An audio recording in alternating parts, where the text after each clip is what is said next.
Hello बच्चों, आइए प्रश्न को समझते हैं। प्रश्न दिया गया है, सिद्ध कीजिए कि दो सम्मिश्र संख्याओं का योगफल और गुणनफल वास्तविक होगा यदि और केवल यदि दोनों सम्मिश्र संख्याएं एक दूसरे की संयुग्मी होंगी।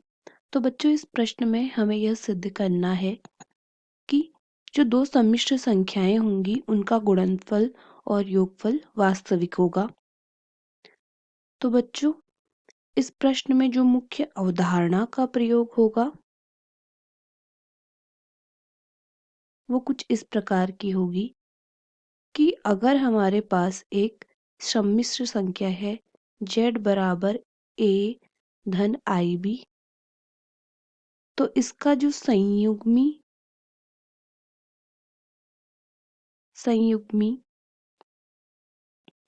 संख्या होगी, इसकी जो संयुग्मी संख्या होगी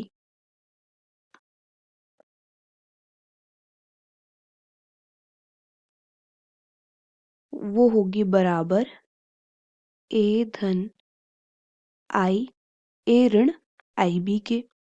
तो हम मान लेते हैं हमारी दो संख्याएं z1 बराबर है a धन ib और z2 बराबर है x धन ib।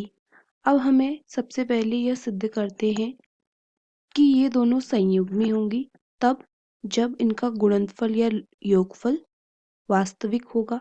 तो इनका योगफल अगर हम निकालें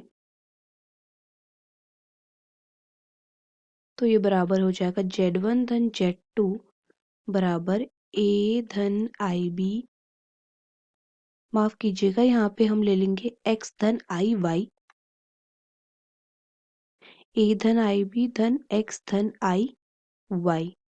तो z1 धन z2 बराबर हो जाएगा, वास्तविक संख्याएं साथ में ले लेंगे, a धन x धन i b धन y।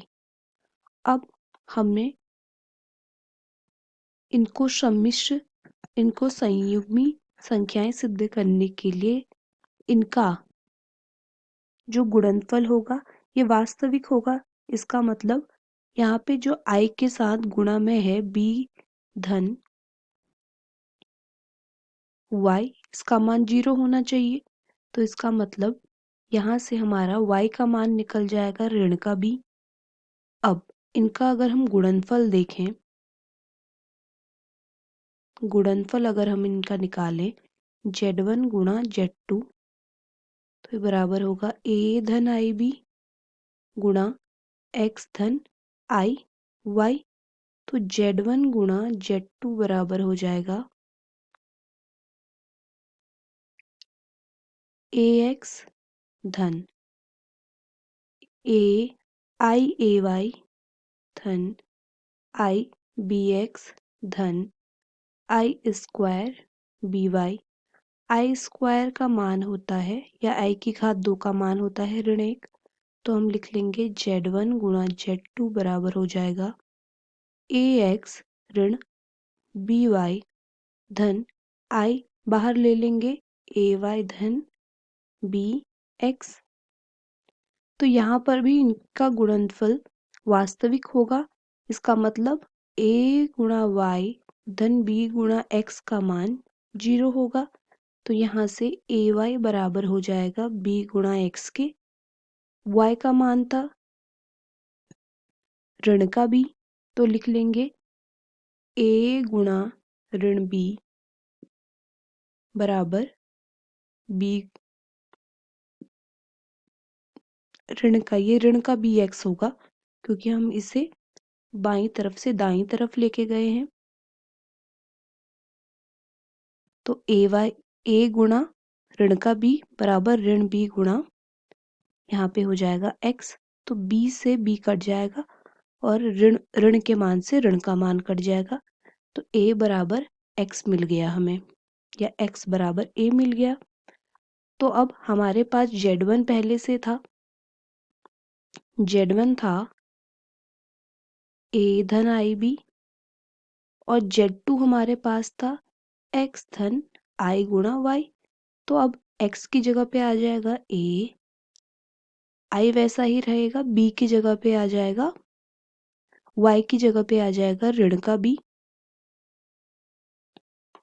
क्योंकि अभी हमने मान निकाला था कि y बराबर ऋण का b है। तो इसका मतलब यहाँ से हमारा जो Z2 आ जाएगा वो आ जाएगा a ऋण आई गुणा b।